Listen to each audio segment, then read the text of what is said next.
అందులో గురువు యొక్క విశేషతను చెప్పేటువంటి ఒక చక్కటి వృత్తాంతాన్ని తెలుసుకునే ప్రయత్నం చేద్దాం. ఇప్పుడు ఆ డ్రామా చూసిన కదా అనిపించినటువంటి సందర్భం. అందరూ దయచేసి చేతులు జోడించారు. ఓం నమో భగవతే వాసుదేవాయ. ఓం నమో భగవతే వాసుదేవాయ. ఓం నమో భగవతే వాసుదేవాయ. నారాయణం నమస్కృత్యం నరం చైవ నరోత్తమం దేవీం సరస్వతీం వ్యాసం తతో జయాముదీరయే నష్టప్రాయేషు అభద్రేషు నిత్యం భాగవత సేవయా భగవతే ఉత్తమ శ్లోకే భక్తిర్భవతి నైష్ఠికీ కృష్ణాయ వాసుదేవాయ దేవకీ నందనాయ చ నందగోపకుమారాయ గోవిందాయ నమో నమః. గోవిందాయ నమో నమః. గోవిందాయ నమో నమః. గోవిందాయ నమో నమః. కృష్ణోజ్ఞానతిమిరన్యస్య జ్ఞానాంజనశలాకయా చక్షురున్మీలితమేన తస్మై శ్రీ గురవే నమః. నమో కృష్ణపదాయ కృష్ణపృష్ఠాయ భూతలే శ్రీమతి భక్తివేదాంత స్వామికి నమస్తే. సరస్వతే దేవే గౌరవాణి ప్రచారిణి నిర్విశేష శూన్యవాది పాశ్చాత్య దేశకారిణి.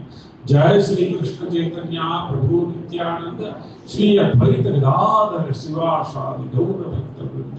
హరే కృష్ణ కృష్ణ కృష్ణ హరే హరే హరే రామ రామ రామ హరే హరే. భక్తులారా, గీత అయిపోయింది కాబట్టి అంటే ఒక పరిపూర్ణం చేసుకున్నటువంటి శ్లోకాల్ని ఒక సంకల్పం అనేది చేసుకోవడం జరిగింది. నేను శ్రీరామతో మాట్లాడాను అన్నమాట. ఏమిటంటే ఒక రాబోయే 4 వారాలు భగవద్గీతలోని ప్రధానమైన మన జీవితానికి ప్రభావితం చేసినారు. మీ అందరి జీవితంలో కూడా ప్రభావితం చేయబడినటువంటి 4 శ్లోకాలు చెప్పాలని చెప్పాను. ఒక్కొక్కరు ఒక 10 మంది మీలో నుంచి ఒక 5 మంది ప్రభు చేస్తూ 5 మంది మాట చేసి ఏం చేయాలి? మీకు మీ జీవితం లోపల ప్రభావితం చేసినటువంటి అత్యంత విశేషమైనటువంటి శ్లోకాలు ఒక 4 పిక్ చేసుకొని అది ఎందుకు ఏ విధంగా ఉపయోగపడింది మీ జీవితంలో ఆనందం ఉండడానికి కోసమో ఇక్కడ చెప్పేటువంటి ఒక సంకల్పం చేయాలి. బాగుంటుందా ప్రభుజీ? చాలా బాగుంది. Just requesting that like maybe some groups or anything else. They have to pick 4 slokas from Gita because we are about to close this, one of its slokas. So they can pick 4 slokas and how that slokas has inspired their life to be happy. They can express their own understanding of the slokas. It can be 5 Prabhuji groups and 5 Mataji groups can be there. Is it okay? Yes, sir. So you can organize Prabhuji. మీరు organise చేయండి. తద్వారా రాబోయే రోజుల్లో ఇక్కడ ప్రవచనం చేయడం కంటే ఎక్కువ మీరు చెప్పడం అనేటువంటి ఈ శ్లోకం ఎంత అద్భుతంగా ఉంది. అబ్బా ఎంత అద్భుతంగా ఈ శ్లోకం. అలాగే నాకు కూడా గీతని స్టార్టింగ్ లో అధ్యయనం చేసే క్రమంలో కొన్ని శ్లోకాలు మాత్రం అబ్బా ₹1 కోటి సంపాదిస్తే లక్కీ లాటరీలో ఎంత ఆనందం ఉంటుందో ఒక శ్లోకం ఎంత ఆనందం అనిపించింది. అంతే కదా. ఓ రాత్రి నిద్రలో మనం శ్లోకం వింటేనే అబ్బా ఏం శ్లోకం ఇది ఎలా చెప్పబడింది? మయ్యాధ్యక్షేణ ప్రకృతి సూయతే చరాచరం. ఆహా, ఈ ప్రకృతి అంతా కూడా నా అధ్యక్షుడు నడుస్తుంది అననే. అబ్బా అందరూ ఎవరు ప్రకృతి అంటారని ప్రకృతి ఎవరి అధ్యక్షుడు నడుస్తుంది చెప్పబడుతుంది భగవద్గీతలో. ఈ ప్రపంచం మొత్తంలోకి వెళ్ళా నేను భగవంతుని చెప్పే ధైర్య సాహసాలు ఎవరు చేయకపోతే ఒక్క భగవానుడు కృష్ణ భగవానుడు మాత్రమే. యా అహం బీజ ప్రదాపిత, నేనే ప్రజాపిత, నేనే బీజ ప్రదాత అని చెప్పినటువంటి గీత ఎంత అద్భుతంగా అనిపిస్తుంది. ఇందులో ఎన్నో ఎన్నో ఎన్నో చక్కని విషయాలు చెప్పబడింది. ఈనాడు నేను పుణ్యంలో ఉండే ఒక 2 శ్లోకాలు నా జీవితంలో నాకు ఎంత ప్రభావితం చేయబడిందో అలాంటి శ్లోకాలు చెప్పే ప్రయత్నం చేస్తాను. బాగుంటుందా Prabhuji? Start with my own self. Bhagavad Gita how it has అంటే నాకు ఎలా ఉండాలో చెప్పినటువంటి భగవద్గీత అది ఉన్నానని కాదు, ఆ దిశగా ప్రయత్నం చేస్తుంటే మాత్రం చేస్తానని చెప్పగలను. బ్రహ్మభూత ప్రసన్నాత్మ న శోచతి న కాంక్షతి. బ్రహ్మభూత ప్రసన్నాత్మ న శోచతి కాంక్షతి. 18వ అధ్యాయం అనుకుంటాను శ్లోకం. ఎవరు ఉందా ప్రభుజీ? బ్రహ్మభూత ప్రసన్నాత్మ నా శోచతి నా కాంక్షతి. అయ్యా, భక్తుడు అనేటువంటి వాడు ఎవరైతే ఉన్నారో బ్రహ్మభూత అంటే బ్రహ్మభూత స్థాయిలో ఉంటుంది మనకి. బ్రహ్మభూత స్థాయి అంటే ఇక భగవంతుని లోపల ఐక్యం పొందేటువంటి స్థాయి అన్నమాట భ్రమభూత స్థాయి. అందులో బ్రహ్మభూత, ఇది శ్లోకం స్టార్టింగ్ చదివిన శ్లోకం అన్నమాట. బ్రహ్మభూత ప్రసన్నాత్మ, భక్తులైనటువంటి వాడు ఎలా ఉండాలయ్యా అంటే కనుక ఎవరైతే కృష్ణ మార్గం వచ్చారో ఇక్కడ ఉన్నటువంటి వారందరినీ కూడా ప్రసన్నాత్మ. ప్రసన్నాత్మ అంటే ప్రసన్నమై ఉండాలంటే ఎలా ఉండాలి? ప్రసన్నం అంటే ఎప్పుడు కూడా డల్గా ఏదో జీవితంలో కోల్పోయినట్టు మనం ఏదో తీసుకొచ్చినట్టు ఈ ₹1,00,000 మళ్ళీ పోతే ఏం చెప్పేసి బాధ ఇవి కాదు. ప్రసన్నాత్మ అంటే ఎలా ఉండాలంటే కనుక నీకు 2వ అధ్యాయం అనుకుంటే ఒక శ్లోకం వస్తుంది. ఏమిటి? అచల ప్రతిష్టం అంటే అనేకమైన నదులు వచ్చేసి సముద్రంలో కలిసినా సరే సముద్రంలో ఎగిసిపడుతుందా? అలాగే స్థిర అపూర్వమానం అచల ప్రతిష్టం. అద్భుతమైన శ్లోకం. అది మేము చక్కగా నదిలో వెళ్తూ నది గుండకమ్మ నది సముద్రంలో వెళ్తుంది అనమాట. అక్కడ తీసుకెళ్ళి మాకు చెప్పారు. అది శ్లోకంలో అర్థం అయ్యా ఇక్కడ చెప్తున్నారు. ఈ పెద్ద నది వచ్చే సముద్రంలో కలిసినా సరే సముద్రం ఎలాగైతే స్థిరంగా ఉంటుందో అది ప్రసన్నాత్మ. ఆ విధంగా ఉండాలయ్యా. ఎలా ఉంటుంది ప్రసన్నాత్మ అనేది మీరు 2 లక్షణాలు ఉన్నాయి. నా శోచతి నా కాంక్షతి. శోచతి అంటే ఏదో పోయిందని చెప్పేసి బాధ లేకుండా. నా శోచతి, అయ్యో ఇది పోయింది, ఇది పోయింది, ఇది పోయింది, అయ్యో నాకు ఇది రావాల్సింది పోయింది, ఇది రావాల్సింది పోయింది, ఇది రావాల్సింది పోయింది. నా శోచతి. నా కాంక్షతి, ఇది కావాలి, నాకు ఇది కావాలి, ఇది కావాలి. ఈ 2 లేకుండా ఉండే ఒక ప్రసన్నమైనటువంటి స్థాయి బ్రహ్మభూత స్థాయి. సాధారణంగా అద్వైత మార్గం ఎలా ఐక్యము అంటే భగవంతుల్లో ఐక్యం పొందేటువంటి వారికి అది అంతిమమైనటువంటి స్థాయి అన్నారు. అంటే బ్రహ్మభూత స్థాయి అన్నమాట. కానీ ఒక కృష్ణ భక్తి సాధన చేసే వాడికి అది మొట్టమొదటి అడుగు అంటారు ఆచార్య. చూడండి ఎంత అద్భుతంగా ఉంది. అర్థమైనా మీకు? ఆ స్థాయిలో ఉన్నటువంటిది అది యొక్క లక్ష్యం అన్నది. కానీ మన లక్ష్యం అక్కడి నుంచి మొదలవుతుందంటారు ప్రభుపాద వారు దాని భాషలో. ఎక్కడి నుంచి మొదలవుతుందంటే అంటే అయ్యా నా భక్తి ఎక్కడి నుంచి మొదలవుతుందంటే అంటే నేను నా శోచతి నా కాంక్షతి. ప్రసన్నుడై ఉండి నేను దేని గురించి ఏదో పోతే పోయిందని బాధపడను, ఏదో కావాలని చెప్పి కోరుకోను. ఇది స్థాయి అంటే భక్తి స్థాయి. అక్కడి నుంచి భక్తి అనేది మొదలవుతుందంట. అక్కడి నుంచి భక్తి మొదలవుతుందంట. ఎంత అద్భుతం అండి. అయ్యా ఏమిటండి కృష్ణ భక్తులకి మా బయట వరకు ఉన్నటువంటి మార్గం తేడా అని చెప్పొచ్చు అంటే ప్రభుపాద వారు భగవద్గీతలో ఒక శ్లోకాలు చెప్తారు. ఇప్పుడు అన్ని కాంబినేషన్ ఆఫ్ శ్లోకాలు చెప్తున్నాయి కాబట్టి అహంకార విమూఢాత్మ కర్తాహం ఇది మన్యతే. ఈ శ్లోకం అనిపిస్తుంది 3వ అధ్యాయం అనుకుంటాను. అహంకార విమూఢాత్మ. అయ్యా ప్రకృతి ద్వారా నీలో ఉన్నటువంటి ప్రకృతిలో ఉన్నటువంటి నాలో ప్రకృతి ద్వారా నాలో ఏర్పడినటువంటి సత్వగుణము రజోగుణము తమో గుణముల చేత ఏదైనా కార్యం చేస్తాను కానీ ఈ చేసిన దానికి అహంకారం చేత కర్తాహం ఇది మన్యతే నేనే చేస్తున్నాను అనుకుంటాడు ఈ కృష్ణ భక్తులు లేనివాడు. అవునా? కృష్ణ అంటే భక్తి మార్గం నుంచి లేనివాడు ఏమనుకుంటాడు? ఏం చేసినా కూడా కర్తాహం ఇది మన్యతే నేనే చేస్తాను అనుకుంటాడంట. కానీ ఒక్కసారి జపం పట్టుకున్నాడు అనుకోండి, జపమాల ఏమంటాడు? కర్తాహం ఇది మన్యతే అంటాడా? సమస్తం కృష్ణార్పణం. ఆయన విగ్రహం చేత జరుగుతుందంటాడు. ఎందుకు? మీరేమిటి ప్రభు త్రిగుణాలు ఎలా ఏర్పడతాయి? ప్రకృతి ద్వారా. ప్రకృతి ఎవరి అధ్యక్షం నడుస్తుంది? భగవంతుడి ద్వారా. కాబట్టి మనం అర్థం చేసుకుంటారు లింక్ని. నేనేమో గొప్పవాడు అనుకుంటాడు, ఇంత సాధించాలని, ఇంత గొప్ప ధనం సంపాదించాను, ఇంత చేశాను అనుకుంటాడు. కానీ ఎవరు భౌతికవాదులు అనేటువంటి వారు. కానీ ఒక భక్తుడు మాత్రం, కృష్ణ భక్తుడు మాత్రం అయ్యా ఇది ఆయన అనుగ్రహమే అని ఎన్ని ఉదాహరణలు ఉన్నాయో తెలియడానికి. రామాయణ మహాభారత భాగవతాలు ఏ కథలు పట్టుకున్నా సరే భక్తులు ఎప్పుడు ఎవరి కథలో కూడా ఎక్కడ కూడా ప్రహ్లాద వారు పట్టుకోండి, ఎవరైనా సరే పట్టుకోండి, అయ్యా ఇది కృష్ణానుగ్రహమే కదా. కర్తాహమితి మన్యత ఉంటుందా వారికి? లేదు. సమస్తము ఆయన యొక్క అనుగ్రహమైనటువంటి భావన ఉంటుంది. ఈ భావన మనకి నేర్పించాలంటే, ఈ భావన అంటే కృష్ణ భక్తి మనకు అందించాలంటే ఓ గురువు కావాలనుకున్నా కదా. నాటకం ద్వారా గురువు కావాలంటే మనకి గురువు కావాలంటే, గురువు అంటే ఎవరయ్యా అంటే ఈనాటి కాలంలో ఆధునిక కాలంలో గురువు అంటే కనుక చమత్కారాలు చేసేవాడు గురువు అన్నారు. ఎవరెవరి గురువు అంటాడు? అయ్యా మా రాత్రులు ఉన్నాయి, ఈ రాత్రులు మార్చేవారు ఉన్నారని తిరుగుతాం మనం. అయ్యా రంగురాలు ఇచ్చేవారు ఎవరు ఉన్నారా అని చెప్పేసి తిరుగుతాం.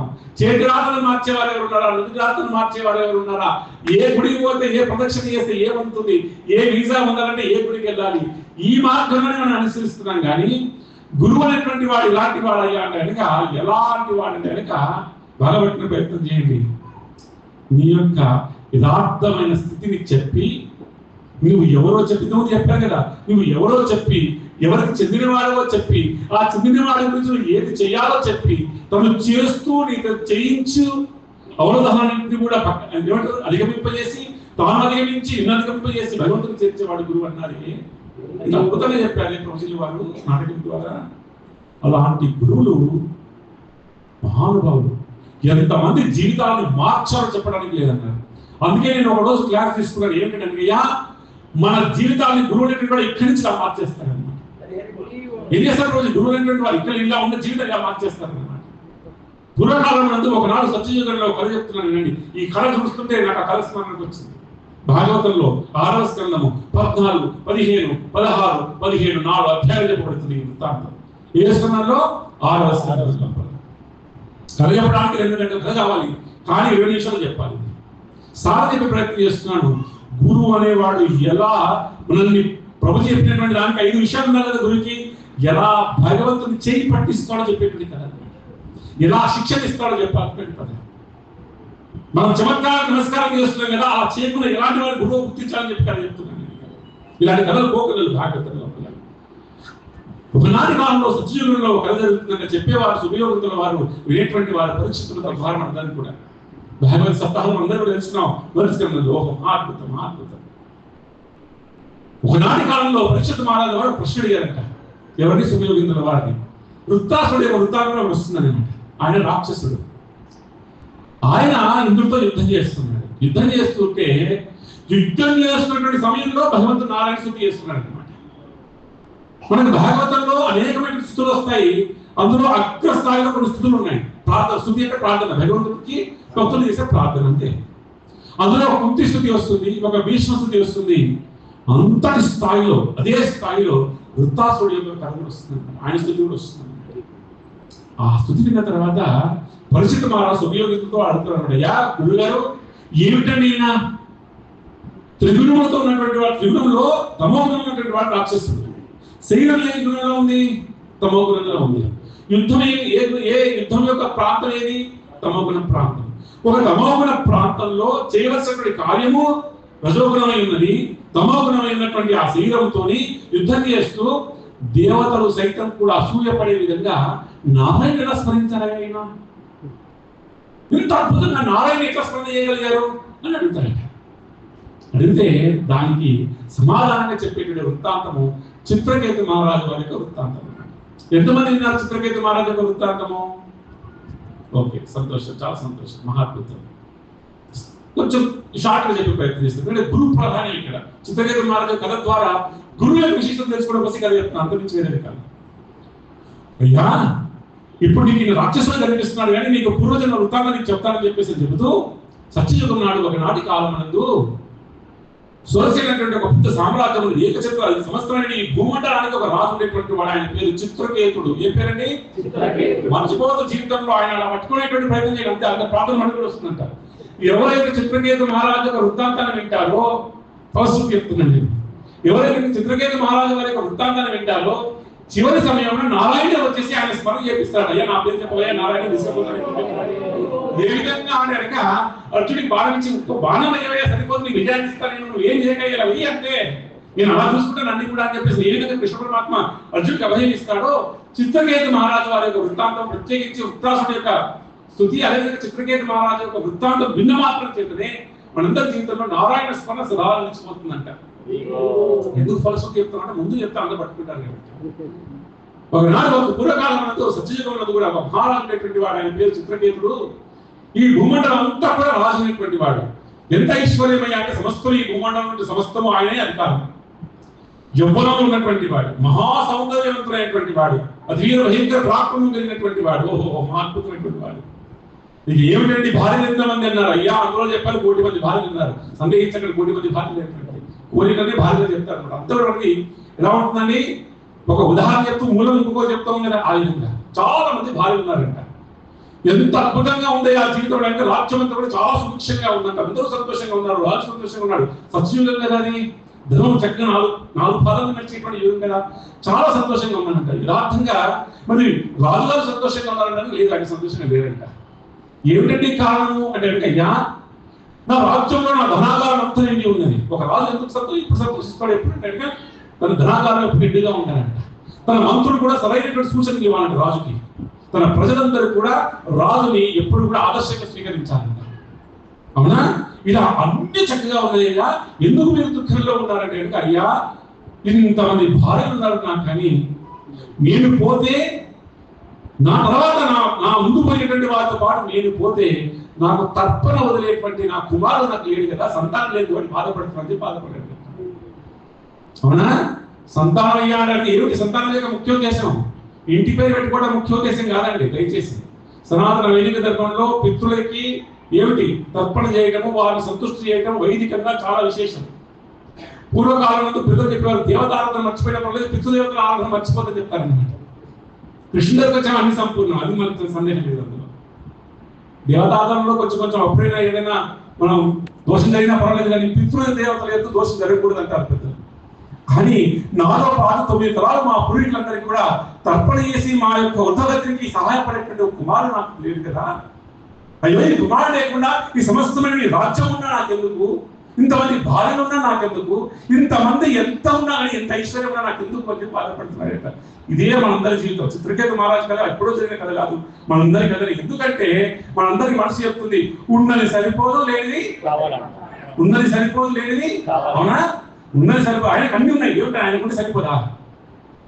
ఒకరికి అదే రాజ్యం ఒక పేదవాడు ఉంటాడు అనుకుందాం ఉడికిని, వాడు పుట్టి దరిద్రుడు కానీ 12 మంది సంతానం, వాడు బాధపడతాడు. అయ్యో రాజుగా ఉన్నప్పుడు సంతానం చేసుకుని ఏం చేసుకోవాలి, సంతానం లేకపోతే పర్వాలేదు కానీ నాకు అంత పెద్ద రాజు కావాలని ఒకడు అనుకుంటాడు. ఉన్నది సరిపోదు లేనిది. ఈయన మహా బాధపడుతుంటే చాలా సార్లు వచ్చాడు ప్రవచనం చేయడం కోసం. గురువు గారు ఊరికే రారు, మర్చిపోకండి, ఊరికే రారు. అంగీర ఋషి వారు ఎప్పుడు వచ్చేవాటి వచ్చి ఏమయ్యా మానవ జన్మం యొక్క పరమార్థము ఆ భగవంతుని సేవించడం అయ్యా, ఆ భగవంతుని స్మరణ చేయటం, ఆ భగవంతుని భక్తి చేయటం, ఆ భగవంతుని ఏమిటి గమ్యం, ఏమిటి ఆ భగవంతుని చేరుకోవడం గమ్యం కదా అంటే ఎక్కడు మహంగుడి ఇక్కడ ఎన్ని ప్రవచనాలు ఇచ్చినా అందరికి ఎక్కుతుందా? ఎక్కడండి. మీరు బయటికి వెళ్ళి ఎంత మందితో ఎన్ని ప్రవచనాలు చేసినా ఎక్కే వారికి ఎక్కుతుంది, అందరికి ఎక్కడన్నారు. ఆయనకి ఎన్నిసార్లు ప్రవచనం చేసినా ఎప్పుడే హరికృష్ణ ఏ హరికృష్ణ ఎందుకు అవుతారా? అందుకే ఐశ్వర్యం ఎక్కువన్నా, ఏమిటండి పదవి చాలా ఉన్నతంగా ఉన్నా, పేరు ప్రఖ్యాతులు బాగా ఎక్కువ ఉన్నా, ఉత్తమమైనటువంటి వంశంలో జన్మించిన, బాగా సౌందర్యం కలిగినా కూడా ప్రవచనాలు అంత ఈజీగా లోపల టచ్ అవ్వకూడదు. లోపల ఈజీగా టచ్ అవుతారు ప్రభుజీ, టచ్ అవ్వనిగో అని. అలా అభినవాలంటే మహానుభావులు నమస్కారం, వాళ్ళ పాదాలకే నమస్కారం, ఎంత గొప్పగా విషయం. అలా ఈయన ఇంత కలిగింది కూడా ఒక మాట లేకపోతే బాధపడుతుంటే ఎన్ని ప్రవచనాలు చేసినా లేదు. సరే ఆయన అనుకున్నాడు, ఓహో ఈయనకి ప్రవచనం చేయాలంటే కనుక మనందరికంటే మీరందరూ ఇక్కడ వచ్చి కూర్చున్నారు, నాతో పాటుగా ఎందుకు కూర్చోడం తెలుసా అంటే దీని 2 కారణాలు ఉన్నాయి. ఒకరేమో సహజంగానే మన భక్తుడికి రావడం, రెండవది జీవితంలో డక్క ఒకటి అడుగుతుంది అనమాట ప్రతి ఒక్కరికి. మన తెలంగాణ భాషలో చెప్పాలంటే ఒక టర్నింగ్ పాయింట్ ఉంటుంది ఆ జీవితం లోపల. ఆ టర్నింగ్ పాయింట్ లోపల ఈ శ్లోకం ఇక్కడ ప్రవచనం కరెక్ట్ గా అడుగుతుంది. అక్కడి నుంచి జీవితంలో వదిలిపెట్టి జగన్నాథుని. మనందరి జీవితంలో భక్తి రావాలని కనుక మనందరి జీవితంలో ఒక్క సంఘటన ఉంటుంది. ఇక్కడ వచ్చి ప్రవచనం చేయాల్సిన పని లేదు. ప్రతి ఒక్కరి జీవితంలోనూ ఏదో ఒక సంఘటన ఉంటుంది, ఏదో ఒక సందర్భం ఉంటుంది. ఆ సందర్భంలో ఆ వీక్ మూమెంట్ లోపల అప్పుడు అనిపిస్తుంది అదే ప్రవచనం, మా అద్భుతం ఈ ప్రవచనం అని చెప్పి. అంతలో అదే ప్రవచనం ఏమి అంటారు మనకి. అవునా? ఆ విధంగా అంగీర విషయమైనటువంటి వారు వచ్చారు. వచ్చి ఈయనకి సాధారణమైనటువంటి ఎన్ని ప్రవచనాలు చేసినా పెద్ద ఉపయోగం లేదు. ఈయనకి ఏమిటి ప్రవచనం చేయాలంటే అది ఆయన కంటాలంటే ఇంకొక సందర్భం క్రియేట్ చేయాలనుకున్నారంట. వచ్చారు. ఈయన ఏమిటి ఆ మహా విశాలమైనటువంటి సభలో కూర్చున్నాడు, అంత ఎత్తున. అక్కడి నుంచి గురువు గారు అనేటువంటి వారు వస్తున్నారు. అలా వస్తుంటే ఓహో గురువు అంటే ఎవరంటే అనగా ఇంకొక నిర్వచనం చెప్పారు. అయ్యా ఎవరిని చూడగానే కృష్ణుడు గుర్తుకొస్తాడు, ఆయన గురువు అన్నారు. ప్రభుపాద వారు చూస్తే మీకు ప్రభుపాద వారు గుర్తొస్తాడా, కృష్ణుడు గుర్తొస్తాడా? అంతే కదా. ఎవరిని దర్శించగానే కృష్ణుడు గుర్తుకొస్తాడు, ఆయన గురువు అన్నారంట. ఈయనకి అలా చూడగానే వెంటనే అక్కడి నుంచి ఆ యొక్క సింహాసనం నుంచి మెట్లు దిగేసి వెళ్ళేసి ఒక్కసారిగా దగ్గర ప్రణామాలు చేసి ఆ మార్గం అంతా కూడా వారికి చక్కగా స్వాగతం చెప్పి ఎక్కడ తను అధిష్ఠించి కూర్చుంటాడో ఆ సింహాసనం పైన తాను అక్కడి నుంచి ఆ గురుగారు తీసుకెళ్లి ఆ సింహాసనం పైన కూర్చోబెట్టి ఆ పాదాల యందు కింద కూర్చుండంట. ఒక రాజు కూర్చుంటాడు ప్రభుజీ. గురువు యొక్క స్థాయి అది, గురువు యొక్క స్థాయి అది ప్రభుజీ.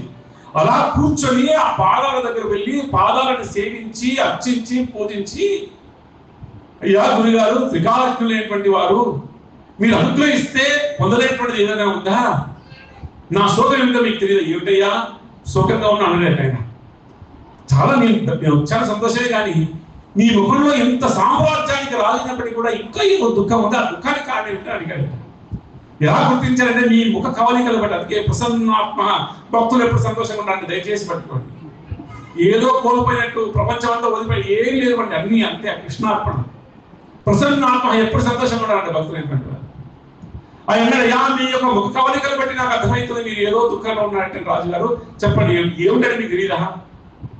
ఏమి గురు శిష్యులకు సంబంధం చాలా విచిత్రంగా ఉంటుందండి. మీరు ఈ యొక్క భూమండలం లోపల గురు శిష్యుల యొక్క పరంపరలో వారి మధ్య జరిగిన సంఘటనలు చూడండి. ఒక్కొక్క సంఘటన ఒక్కొక్క అద్భుతంగా ఉంటుంది. నా జీవితంలో నేను కొన్ని సంఘటనలు చూశానండి. గురు శిష్యుల యొక్క సంబంధాన్ని చూసి ఒక్కసారిగా ఆశ్చర్యచకితులైపోయాను. రాఘవేంద్ర స్వామి గారు, ఎంతమంది తెలుసు రాఘవేంద్ర స్వామి గారు? చాలా సంతోషం. ఎంతమంది వెళ్ళారు మంత్రాలయం? చాలా సంతోషం. సాయిబాబా కంటే రాఘవేంద్ర స్వామిని దర్శించండి, మాకు కంటే చాలా సంతోషం. అన్ని రోగాలు పోతే అన్ని మంచి జరుగుతుంది. మొహమాటం ఏం లేదు. రాఘవేంద్ర స్వామి వారు గురువుల కోసం సుదీర్ఘ తీర్థులని వాళ్ళ గురువు గారు అన్నారు. గురువు గారు ఎందుకు చెప్తానంటే గురు శిష్యుల సంబంధాల గురించి వేరే విషయం కాదండి. ఈరోజు 10 నిమిషాలు క్లోజ్ చేస్తాం. ఓకే మ్యాక్సిమం వెళితే ఈయన రాత్రి బయలుదేరిపోయి గురువు గారికి వెళ్ళిపోయారు. వారు ఆ రోజు రాత్రి మొత్తం తత్వా చదువుతున్నారంట. శిష్యులందరూ చెప్పారు, అయ్యా ఆ రోజు దీపాలు ఎవరు కరెంట్ లైట్ లేదు కదా, ఒక దీపాన్ని ఒత్తులు పెట్టుకొని మొత్తం చదువుకున్నారు. చదువుకునే రాత్రి ఎప్పుడో 2 గంటలు అయిందంట. అప్పటికి ఆశ్రమానికి వచ్చారు. గురుదర్శనం కాలేదు వీరికి, పరిమళాచార్య అంట వారిని. గురుదర్శనం కాకపోతే వీరు చక్కగా పుస్తకాలు చదువుతూ శిష్యులకు అన్నాడు, ఏమయ్యా దీపంలో ఏమిటి నూనె అయిపోతుంది, నూనె వేయండి అయ్యా అని చెప్పన్నారంట. బాగా నిద్రపోతున్నారు శిష్యులు. మేలుకున్నవాడు ఒకడే ఒకడు, ఎవరు? పరిమళాచార్య రాఘవేంద్ర స్వామి వారు. అయ్యో గురుగారు పిలుస్తున్నారు, మరి ఎవరు లేవట్లేదు. వారు మాత్రం పుస్తకాలు చదువుతున్నారండి, ఏదో తాళపత్రాలు చదువుతున్నారండి. వెంటనే వీళ్ళు వెళ్ళిపోయారు. వెళ్ళిపోయి ఏం చేశారంటే అయ్యో ఏమి లేదు ఎలాగని చెప్పేసి వెంటనే ఆయన దీపాన్ని కూడా ఆర్చకుండా అలాగే పట్టుకున్నాడంట. తన చేతి ద్వారా పట్టుకున్నాడంట. అలా ఆయన ఇటు తాళపత్రం తిప్పుతూ ఇటు తిప్పుతున్నాడు, అటు తిప్పుతున్నాడు. మొత్తం ఆ రాత్రి అంతా కూడా ఆ దీపాన్ని అందించాడంట గురుగారికి. ఎంత కాలిపోయింది. మరునాడు ఉదయం మీరు గురుగారు వచ్చేసి తీర్థుల వారు వచ్చేసి, ఏమయ్యా రాత్రి నేను అంతసేపు కూడా నాకు ఈ ఏమంటారు అధ్యయనం చేసుకోవడానికి నాకు సహకరించండి శిష్యులు ఎవరు అని అడిగాడు. అయ్యా అంటాడుగా అందరూ చెప్పారు, అయ్యా మీ అందరూ పడుకున్నాం గురుగారు పలానా వారు పరిమళాచార్య వచ్చారు మీకోసం, మీ దర్శనం కోసం వచ్చారన్నాడు. ఎవరయ్యా దగ్గరదా అని పిలిచాడు. పిలిచి ఎవరయ్యా నువ్వు అన్నాడంట. అది తెలుసుకోవడం కోసం వచ్చాను గురుగారు అన్నాడంట. ఎవరయ్యా నువ్వు అంటే ఎవరినారైనా అది తెలుసుకోవడం కోసం వచ్చారన్నారు. నమస్కారం గురుగారు శిష్యులు పరంపర వెళ్ళిపోయారు. ఆ తర్వాత కాలంలో గురువు గారి ఖ్యాతిని 4 దిశలా వ్యాపింపజేస్తున్నాడు రాఘవేంద్ర స్వామి వారు. మహానుభావులు. మంత్రాలయ దర్శనం మహోత్కృష్టమైన దర్శనం, సందేహం లేదు అందులో. మహోత్కృష్టమైన చాలా వైభవమైనటువంటి దర్శనం. అలాంటి వారు కూడా గురువు యొక్క శిష్యుడు యొక్క ఏమంటే సందర్భాన్ని చెప్పే ప్రయత్నం నేను చెప్పాను. అంతకుమించి ఏం కాదు, డీవియేషన్ కాదు. ఇక్కడ అంగీకరించిన వారు వస్తే కనుక వీళ్ళు ఇంతగా సేవ చేసి అడిగారట, అయ్యా ఋషి గారు, అయ్యా గురువు గారు మీకు తెలియదు కాదు, నాకు కుమారుడు అయినటువంటి వాడు లేరు అన్నాడు. ఈయన అన్నారు, ఈయనకి ఎన్ని ప్రవచనం చేసినా ఎక్కడ ఇప్పుడు ఈయనకి ఏం చేయాలి, ప్రవచనం అనేటువంటి సందర్భాన్ని కలిగించాలని గురుగారు రావడం చెప్పండి కొంచెం అని ఉదాహరణ చెప్పండి. ఈయన ఏం చేశారు, సరే అని చెప్పేసి ఒక మహాయజ్ఞాన్ని తలపెట్టి ఆ యజ్ఞంలో వచ్చేటువంటి ఒక చక్కటి పాయసాన్ని ఈ యొక్క ఈయనకి ఇచ్చారు. ఎవరికి? చిత్రకేతుడికి ఇచ్చారు. చిత్రకేతుడు ఏం చేశాడు, భార్య ఎంతమంది అండి? చిత్రజ్యోతి భార్య పేరు. ఆ భార్యకి పాయసం ఇచ్చాడు. మొదటి భార్య పాప. ఆ మొదటి భార్యకి పాయసం ఇచ్చేసి అమ్మా నువ్వు స్వీకరించు అన్నాడు. ఆవిడ చాలా చక్కగా ఆ ప్రసాదాన్ని స్వీకరించింది, ఈ పాయసాన్ని. నిరంతర కాలంలో గర్భవతి అయింది. ఓహో, ఈ గర్భవతి అయినప్పటి నుంచి కూడా రాజు ఏం చేస్తున్నాడంట, రాజ్యపాలన అంతా మానేశాడు. ఏముందండి మామూలు ఆంక్ష విషయం కాదు కదా. అని మానేసి భార్యలందరూ పోవాలి తప్పిత ఏ భార్యను పోవట్లేదంట, ఇంక ఒక్క భార్యనే ఉన్నాడు అనమాట. ఎందుకు? ఎవరు సంతానం? గర్భవతి అయింది కాబట్టి.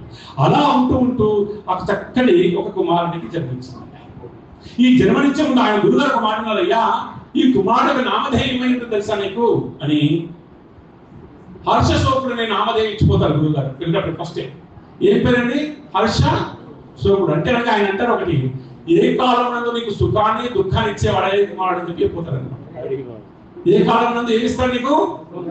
అంటే కుమారుడు వచ్చి నీకు సుఖాన్ని ఇస్తాడు, తర్వాత దుఃఖాన్ని కూడా కారణం ఈయన ఇస్తాడని చెప్పేసి ఇచ్చాడు. పంపించేశాడు. ఆయన వెళ్ళిపోయాడు. ఈయన పిలిచిన తర్వాత కార్తికేయ అంటే నామధేయం పెట్టుకున్నాడు కుమారుడికి. కానీ సుఖానికి దుఃఖానికి కారణం ఆ కుమారుడే. మామూలుగా ప్రవచనం చెప్తే అర్థం కాదు కాబట్టి గురుడు ఎలా బోధిస్తాడో చెప్పేటువంటి వృత్తాంతం చెప్తున్నాడు.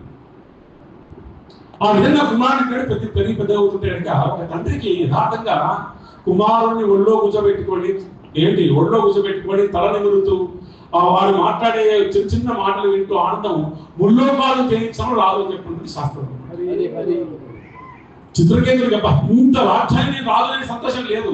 ఈ కుమారుని కన్నా ఎంత అందంగా ఉన్నాడో, ఎంత బాగా మాట్లాడుతున్నాడో, ఎంత ముద్దుగా మాట్లాడుతున్నాడో, నా కుమారుడు అని చెప్పేసి ఎప్పుడు కుమారుడితో ఆడాడుకుంటూ ఆ భార్యని పక్కన కూర్చోబెట్టుకుని కుమారుడితో ఉంటే పక్కన ఉన్నటువంటి వాళ్ళందరూ కూడా అసూయ అవుతుంది. ఏదైనా మన జీవితంలో ఎక్కువ వచ్చినా కూడా అసూయ వస్తుంది. దాంతో పాటు అసూయ మహాడేంజర్ అన్నారు, మామూలు కాదు. ఎందుకంటే ఏ ఐశ్వర్యం వచ్చినా, పదవి వచ్చినా, ఏ పేరు వచ్చినా ఏమిటంటే అసూయ చాలా చాలా ప్రమాదం అన్నారు. అందుకే ఎవరైనా ఎక్కువ కలిగిన వారు ఎప్పుడు వినమని చాలా విశేషం. బయట చెప్పుకునే కాలం కాదు. కానీ ఈ రోజు 10 పైసలు ఉంటే 100 రూపాయలు చెప్పుకునే కాలం, 100 రూపాయలు ఉంటే 10 పైసలు చెప్పుకోవాల్సిన కాలం యాక్చువల్లీ. అసూయ చాలా ప్రమాదం, బాగా పట్టుకోండి. ఈయనేమిటి కొడుకు భార్య అంటే మిగతా భార్య అందరూ రోజు మీటింగ్ పెట్టినట్టు షార్ట్కట్లో చెప్తున్నాను. ఇది భాగవతం చెప్పాల్సిన వృత్తాంతం. రాధాగోవింద్ మా గారు ఇదే వృత్తాంతాలు 7 రోజులు చెప్పారన్నమాట మహానుభావుడు. వారు అందరు మీటింగ్ పెట్టుకొని ఇదన్నిటి కారణం ఏంటి? రాజుగారు మా ఇళ్ళకు రాకుండా, మమ్మల్ని చూడకుండా, మమ్మల్ని ప్రేమాభిమానం మాకు ఇవ్వకుండా ఉన్నటువంటి కారణం ఏంటి? కుమారుడే కదా. ఆ కుమారుడు చేతనే కదా నాకు ఇంత అవమానం జరిగింది. మాకు రాజుగారు మాత్రం రావడం లేదు, మా మాట వినడం లేదు, మా వైపు చూపే వినడం లేదని ఒకనాడు అందరూ కూడా కలిసి ఒక చక్కటి ప్లాన్ చేసుకొని ఒక విషయాన్ని ఏర్పాటు చేసి ఆ పిల్లలు తాగించేశారంట. రాత్రి చక్కగా తల్లి పడుకోబెట్టింది, తర్వాత వచ్చేసి తాగించేశారు, విషయాన్ని తాగించేశారు. మరునాడు ఉదయము ఆ యొక్క భార్య వచ్చి అయ్యా శివగమ్మా నా కొడుకు లేపమ్మా, చాలా ఉదయం అయిపోయింది, సూర్యోదయం అయిపోయింది, రేపు అంటే కనుక ఆ పనాడు వెళ్ళేసి ఆ యొక్క కుమారుడు లేపుతున్నా కూడా లేవటం లేదంటే ఏమిటి ఇంత ముందు నిద్రపోతున్నాడు ఏమిటి అని చెప్పేసి ఒక్కసారిగా లేపగానే ఆ యొక్క సేవకు అర్థమైపోయింది, అయ్యా ఈ కుమారుడు మరణించున్నాడు అని చెప్పడం ఒక్కసారిగా ఏడవ ప్రారంభించాడు. ఎంత భయంకరంగా ఏడుస్తుందయ్యా అనక రోగిస్తున్నది, ఏమైందమ్మా అంటే ఏం లేదు, ఈ పిల్లవాడు మరణించాడు. ఎంత కష్టం ఏమిటని ఆ తల్లి ఎంతగా రోగిస్తుంది, భూమి కూడా కంపించి వేస్తారు. ఎందుకని కుమారుడు మరణిస్తే సాధారణ విషయం కాదు, ఏ తల్లిదండ్రులకైనా సరే. ఎంత భయంకరంగా నిందిస్తున్నారు కనుక రోగిస్తూ చాలా పెద్ద శ్లోకాలు ఉంటాయి మనకి. అసలు భగవంతుడు అనేవాడు ఉన్నాడా? కర్మ సిద్ధాంతం అంటారు, చేసే కర్మకి పాపం అని. మన కర్మ చేసుకుని మనకేం వస్తారు? భగవంతుడు గొప్పదని ఏముంది? అసలు భగవంతుడు ఉన్నాడా? భగవంతుడు గొప్పదని ఏముంది? ఎవరిని ఏమంటారు రోజు కర్మ రోజు మీరు చేసే కర్మ, నేను చేసే కర్మకి నాకే వస్తారు, భగవంతుడి పాత్ర ఏమిటి? ఇలా భగవంతుడైన వాడు ఏమన్నాడు? ఆయన పాత్ర ఏంటి ఇక్కడ? భగవంతుడైనటువంటి వాడు, హృదయం లేనటువంటి వాడు, కృప లేనటువంటి వాడు, దయలేనటువంటి వాడు, అసలు దేవుడు ఉన్నాడా లేడా అనేటువంటి స్థాయిలోకి వచ్చిందంటే భార్య. రాజుగారు తెలిసింది, పరిగెత్తుకొని వచ్చాడు, మూర్చిల్లిపోయాడు, ఏడ్చాడు, శోకించాడు, బాధపడ్డాడు. ఎలా పడ్డాడో భాగవతం అద్భుతంగా వర్ణన. ఎంత బాధపడుతున్నాడంటే ఆయన ఎవరు ఓదార్చినా ఓదార్చలేదు. ఆ భార్యాభర్తలు ఏడుస్తుంటే ఈ ముల్లోకాలు తెలుస్తున్న ఈ విషయం అంతా కూడా రాజ్య ప్రజలతో పాటు ముల్లోకాలను దేవతల సైతం కూడా ఓదిస్తున్నారు. ఈ రోజు ఎంత బాధ, ఇంత ఘోరంగా బాధపడుతున్నారు తల్లిదండ్రులు కుమారుడి కోసం చెప్పేసి బాధపడుతున్నారు. అలా బాధపడుతున్నటువంటి సమయం లోపల ఈ విషయం తెలుస్తుంది ఎవరికండి? గురువు గారు తెలుస్తున్నారు. ఇది సార్లు ప్రవచన చేసినా ఎప్పుడు ఎక్కలే, ఇప్పుడు ప్రవచన ఎక్కుతుందని వచ్చారన్నమాట. వారికి ఆ సందర్భము, మనకు ఒక సందర్భం. నేను కూడా ఊరికే బయటికి వెళ్తా, ఎందుకు ప్రభు చేయండి, ప్రసాదం కోసం వచ్చాం ప్రభు చేయి. మా మీద అందరి జీవితంలోనూ పంచుకోవచ్చు, కొంతమంది పంచుకోకపోవచ్చు. కృష్ణ భక్తి అనడానికి ఒక టైం ఉంటుంది. ఆ టైంలో ఒక డాక్టర్ వెళ్ళినప్పుడు, ఒక సిచ్యువేషన్ వచ్చినప్పుడు, అప్పుడు భగవంతుడు ఇచ్చినటువంటి మార్గదర్శనం అది కూర్చుండిపోతాను. అందుకే మీరు ఇక్కడ వచ్చి కూర్చున్నప్పుడు మీరే ఊరికి రాదు ప్రభుజీ. 50,000 మంది 1,00,000 మంది ఉన్నారు నేర్చలో, మీరే ఎందుకు కూర్చున్నారనగా మీ అందరి జీవితంలో ఒక మూమెంట్ లో కూడా తాకిందనమాట. అవునా? ఒక ప్రవచనం కావచ్చు, ఒక మాట కావచ్చు, ఒక దర్శనం కావచ్చు, ఒక ప్రసాదం కావచ్చు, ఒక తీర్థం కావచ్చు, ఏదైనా కావచ్చు, ఒక ఖాళీ ఫోటో కావచ్చు, సంబంధం లేదు. మనందరిలోనూ ఒక్కొక్క విషయం తెలిసి ఉంటుందండి. గురుగారు వచ్చేసి ఇప్పుడు ఏమన్నారు? అదే ఇప్పుడు గురుగారు దగ్గరేసి అయ్యా నాకు ఏం కావాలి, గురుగారు కొడుకొచ్చాడు కదా, ఇంకేముంది? ఇప్పుడు వచ్చి ప్రవచనం చేస్తున్నాడు, మహా అద్భుతమైన ప్రవచనం. ఎవరితో పాటు వచ్చాడంటే అంటే అయ్యా మహానుభావుడు త్రిలోక సంచారి నాదులు వాడితో వచ్చానంట.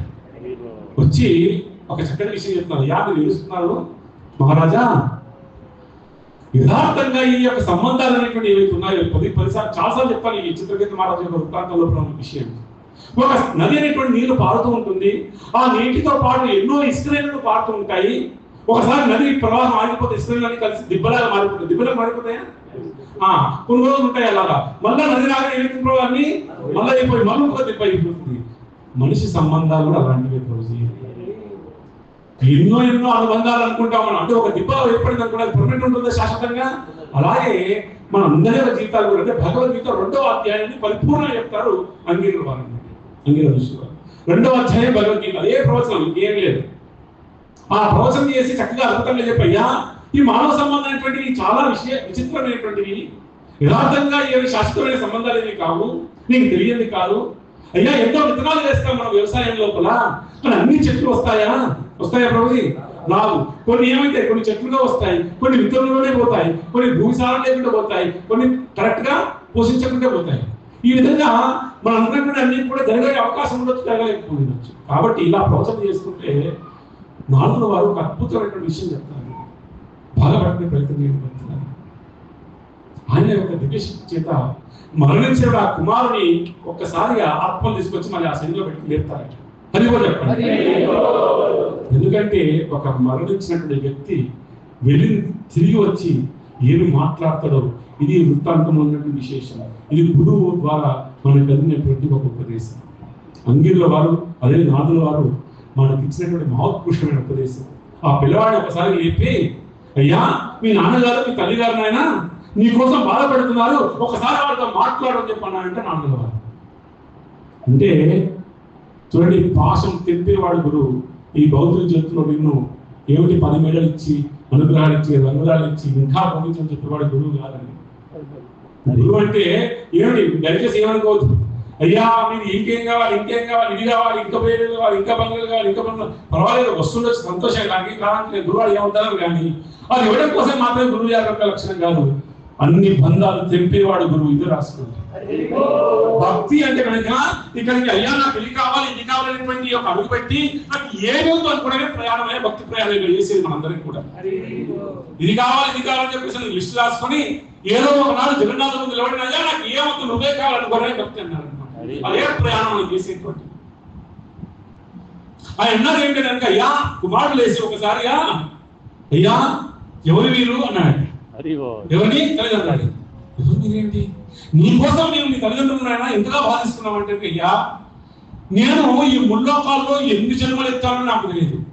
దేవతా లోకాల్లో జన్మలు ఎత్తాను, అధో లోకాల్లో జన్మలు ఎత్తాను, రాక్షసులుగా దేవతలుగా మనుషులుగా కీటకములుగా వృక్షములుగా 84 లక్షల జీవరాశుల్లో ఎన్ని జన్మల్లో ఎప్పటి నుంచో నేను జన్మలెత్తుతున్నాను. నాకు ఎంతమంది తండ్రులో తెలియదు, ఎంతమంది తల్లులో తెలియదు, నేను ఎంతమంది తండ్రినో ఎంతమంది తల్లిలో తెలియదు. ఇంతమంది తల్లిదండ్రుల మధ్య మిమ్మల్ని చూస్తున్నాను ఆయన, మీరు తల్లిదండ్రులని చెప్పేసి చెప్పవచ్చా? ఎన్ని జన్మల తల్లిలో నాకున్నారు, ఎన్నో తండ్రులో ఉన్నారు నాకు చెప్పండి. ఇది ప్రవచనం. అవునా? బంధాలు తెంపించేవాడు గురువు, బంధంలో ఇరికించేవాడు గురువు కాదండి. నమస్కారం చేసుకోండి. మొహమాటమైనా పర్వాలేదు, ఇది యథార్థమే. బంధాలను తెంపేవాడే గురువు తప్ప బంధాలు ఇరికించేవాడు గురువు కానే కాదు. ఇది చెప్పేవాడు. అయ్యా మీరు నాకు తల్లిదండ్రులు యథార్థంగా ఎవరు తండ్రి అని చెప్తారు. అయ్యా ఒకే ఒక తండ్రి ఉన్నాడు అందరికి కూడా. ఎవరని? సర్వలోక మహేశ్వరుడైనటువంటి వాడు కృష్ణ భగవానుడు మాత్రమే తండ్రి అన్నారు. ప్రవచనం చేస్తున్న మహాత్ముడు. అయ్యా తండ్రి తల్లి అని చెప్పేసి మీరు బాధపడుతున్నారే, యథార్థంగా మీరు తల్లిదండ్రులా? పెళ్లి జన్మ నాకు ఇంకో తల్లిదండ్రులు, అంతమంది జన్మలు ఇంకో తల్లిదండ్రులు, ఎంతమంది తల్లు ఎంతమంది తండ్రులు. ఇది నేను ఈ ఆత్మ యొక్క కారణండి భగవంతుని పొందడం కదా, ఆ తల్లిని పొందడమే కదా అని చెప్తాను. యథార్థంగా చూడండి, తల్లిదండ్రులు అంటే సాక్షాత్తు కృష్ణ భగవానుడు. ఆ తల్లిదండ్రులు ఆయనే మాత, ఆయనే పిత, ఆయనే గురువు, ఆయనే సమస్తమై ఉన్నాడు. అదే భగవంతుడి యొక్క తత్వం అన్నారు. ఆ భగవంతుని పట్టుకోవడం యథార్థమైనటువంటి మార్గనిర్దేశం చేసేవాడు గురువు అని చెప్తారు. ఆ విధంగా కుమారుడు చేసేటువంటి ప్రవచనాన్ని విని అప్పుడు కానీ ఆ శోకం నుంచి బయటపడేది చిత్రకేతు మహారాజు. చిత్రకేతు మహారాజుకి ఎందుకు చెప్పారు రోజు ఈ వృత్తాంతం అనేది అయిపోయింది. 2 నిమిషాలు చెప్పాలి. షార్ట్ కట్ ఇంతకంటే షార్ట్ కట్ కథ చెప్పలేం కాబట్టి ఎందుకు చెప్పామంటే కనుక గురువు వారు అంటే కనుక యథార్థంగా జ్ఞానాన్ని మీకు అందించేవారు గురువు. ఏమిటి జ్ఞానాన్ని అందించేటువంటి వారు గురువు. కానీ భౌతిక జగత్తులో ఇంకా మిమ్మల్ని బంధనాల వైపు నడిపించేవాడు ఈనాటికి గురువు కాదు అని ఒక ఉపదేశం చేయడం మాకు దాన్ని జోడించడం ఈరోజు వాళ్ళు ఇచ్చిన మొత్తం ప్రవచనానికి కూడా అయ్యా మీకు మీ జీవితాలను చూసేసి మీకు ఇదిచ్చి అంగీ ఋషిలాగా ఇస్తారు కానీ ప్రవచనం చేయించడం వస్తాయి. అవునా? కాబట్టి మీ అందరూ కూడా దయచేసి ఈరోజు క్లాస్లో ముఖ్యమైన సిద్ధాంతం ఏంటి కనుక ప్రసన్నాత్మలో ఉండండి. ఏమిటి 7 రోజు మనం తెచ్చింది ఏమిటి? పోయేది తీసుకుపోయేది ఏమున్నది? ఏం లేదు ప్రవచనం. యథార్థం నేను వాస్తవమే. ఇది నేను ప్రవచనం కోసం నేను ఎక్కడో విని మీకు చెప్పడం లేదు. మీరు కూడా విని ఎక్కడో చెప్పడం కాదు. హృదయం నుంచి మాట్లాడే ప్రయత్నం చేయండి. భక్తులు హృదయం నుంచి మాట్లాడే ప్రయత్నం చేయండి. ఆనందంగా ఉండేటువంటి ప్రయత్నం చేయండి. ఎప్పుడు ఆనందంగా ఉంటాడు మనిషి అనేటువంటి వాడు యథార్థంగా తన తండ్రి ఎవరో తెలుసుకుంటే అప్పటిగా ఆనందంగా ఉంటాడు. ఏమిటండి మనం ఎన్ని కలిగి ఉన్నా సరే ఎన్ని కలిగి ఉన్నట్టు ఆయన దుఃఖంగా ఉంటే మనకేమిటండి దుఃఖం ఉండదా? దాని నుంచి బయటపడాలంటే యథార్థంగా భగవంతుడు నన్ను రక్షిస్తారనుకుంటున్నాను. అయితే మీ అందరూ వచ్చిన ప్రభుజీ మరి గురువు ఏమి కూడా ఆ రోజు ఇప్పుడు వచ్చాం కదా మరి మా పరిస్థితి ఏమిటో అనుకోకండి దయచేసి. అమ్మా ఎవరికి ఏవి కావాలో అన్ని ఇస్తాడు. దాంతో పాటు ఒక చిన్న ప్రవచనం కూడా ఇస్తాడు. అంతే ఏదో ఒక సందర్భంలో ప్రవచనం ఇస్తాడు. ఎప్పుడు ఇప్పుడు అవునా కదా? చిత్రకేతు మాదిరి అన్ని ఇచ్చాడు. అంత ఐశ్వర్యం ఇచ్చాడు భగవంతుడే కదా. ఏక చక్రవర్తి రాజు ఏదైనా అయ్యాడు భగవంతుని. అలాగే మనకు అన్ని ఏది కావాలో అన్ని కోరికలు తీర్చేవాడు జగన్నాథుడే. ఆయన ఏమి కోరికలు తీర్చకుండా ఉండేటువంటి వాడు కాదు. కానీ అన్ని వద్దు ఏం నువ్వే కావాలన్న రోజు మాత్రం ఆయన అర్థం నేర్చుకుంటాడు. నాకు ఏమవుతాయా నాకు నువ్వే కావాలనుకున్నాను అప్పుడు ఆయన పరిగెత్తుకు వస్తుంది. ఆయన ఇలా పెట్టుకుంటాడు కనుక ఏమిటి ఆయన ప్రేమని. నువ్వు ఇలా పెట్టుకుంటే నువ్వు ఏం కావాలి? ఇల్లు కావాలి ఇస్తాను, కారు కావాలి ఇస్తాను, పేరు కావాలి ఇస్తాను, ఏదైనా ఇస్తాను. ఒకటి మాత్రం దాచిపెట్టుకున్నాడు ఎందుకంటే ఏమిటైనా నా ప్రేమ అంటే ఇది ఎప్పుడు ఇస్తామని అయ్యా నువ్వు ఏది కావాలనుకున్నా అందరికి వస్తావో అప్పుడే నేను ఇస్తాను చెప్తాను. అలాగే మనం ఈనాడు చేసే కోసం ముఖ్య విశేషం గురువు అంటే బంధాలను ఎదిగించేవాడు గురువు కాదు, బంధాలను తెలిపేవాడు. రెండోది ఇక్కడ ప్రయాణం అంటే నాకు అన్ని కావాలని చెప్పేసి భగవంతుని అడుగుతూ ఏదో ఒకనాడు ఏమి వద్దయ్యా నువ్వే కావాలని కూడా మన భక్తి. ఈ 2 పాయింట్ నాడు ముఖ్యంగా చెప్పబడినటువంటి విషయాలు ఇంతతో ప్రోత్సాహం ముగించే ప్రయత్నం చేస్తున్నాను. డ్రామా చేసినటువంటి ప్రతి ఒక్కరు కూడా విశేష ధన్యవాదాలు. నేను ప్రోత్సాహం అనుకున్నాను. ఈ ప్రోత్సాహం చెప్పడం జరిగింది. ఇది కేవలం కూడా మనందరికి కూడా గురువు అయినటువంటి అవైచరణానికి భక్తి స్వామి శ్రీ ప్రభుపాద వారికి అదేవిధంగా భాగవతాన్ని సమస్తలు కూడా విశ్వాసం చేసినటువంటి ఆ యొక్క ప్రభుపాద వారి యొక్క వైభవానికి ఒక్కసారి శిరస్సు వంచి పాదాభివందనం చేస్తూ అందరూ కూడా భాగవతం గీతా భాగవతాలు శిరోధారిని దాని యొక్క మార్గదర్శనం చేసేటువంటి ప్రయత్నం చేయండి. ఇలాంటి ఆనందించాలి భాగవతాలు ఎన్నో ఉన్నాయి. ఎన్ని కూడా చెప్పుకుంటూ ప్రయత్నం చేద్దాం. సర్వే జనా సుఖినో భవంతు. సర్వం కృష్ణ పాదారవిందార్పణమస్తు. స్వస్తి. హరే కృష్ణ. హరే